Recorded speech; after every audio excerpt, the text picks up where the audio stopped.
Өтірік айтып пайда тапсаң, ақырында залал табарсың. Рас айтып залал тапсаң, ақырында пайда табарсың. Өтірікші шындығына келгенде өзін өзі алдайды. Егер әлде кімнің шын сөйлегеніне күдіктенсең, онда өтірік болса да, оған сенген қалып таныт. Ондайда ол одан сайын өзіне сеніп, жүректі түрде тіпті де зор өтірік айтып, өз бетпердесін өз ашатын болады. Кейде күдіксіз сену өтіріктен де жаман. Артымнан айтылған жалған, жала сөздерге ешқашан мән беріп көрген емеспін. Өтірік сөзге күйіп пісудің не қажеттілігі бар? Бал тамған өтіріктен қан тамған шындық артық. Нағыз байлық адалдық пен шындыққа негізделген жан байлығы. Шындық әлі етігін киіп жатқанда, өтірік жарты әлемді шарлай алады. Өтіріктен тілін тие алмаған адам арамдықтан ындынын тие алмас. Өтіріктің балын татып тірі жүргенше, уын ішіп өлген артық. Не сөйлейтініңді, қайда сөйлейтініңді, не деп сөйлейтініңді біл. Бір ауыз өтірік сөз тұтас өмірді ойран етуі мүмкін. Өсек пен өтірік егіз.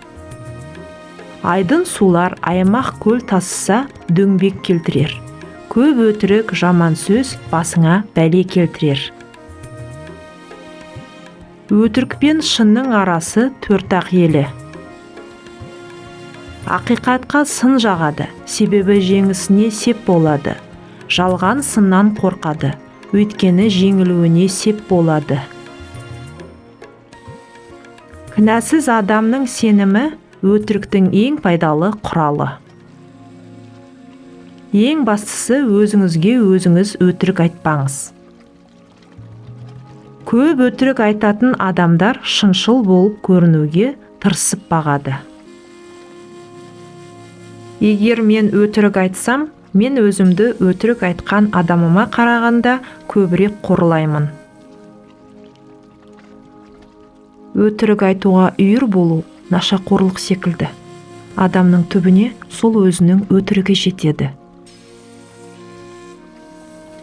Өтірікті шын қылған ол адамның қызыл көзді пәлесі.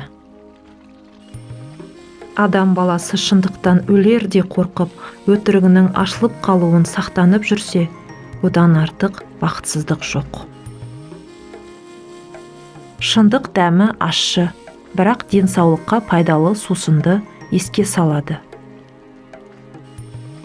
Айтылған сөз уәденің байламы жоқ, өтірікке шындықтың қайраны жоқ.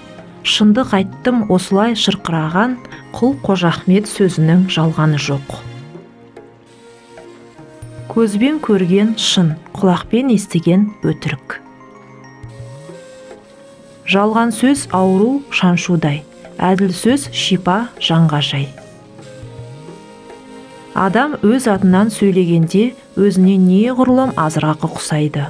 Оған бетперде беріңіз, сонда ол бәріне шындықты айтады. Өтірік жарасы жазылғанмен оның ізі мәңгілікке қалады. Шындық деген адамды жаралар да тазалар.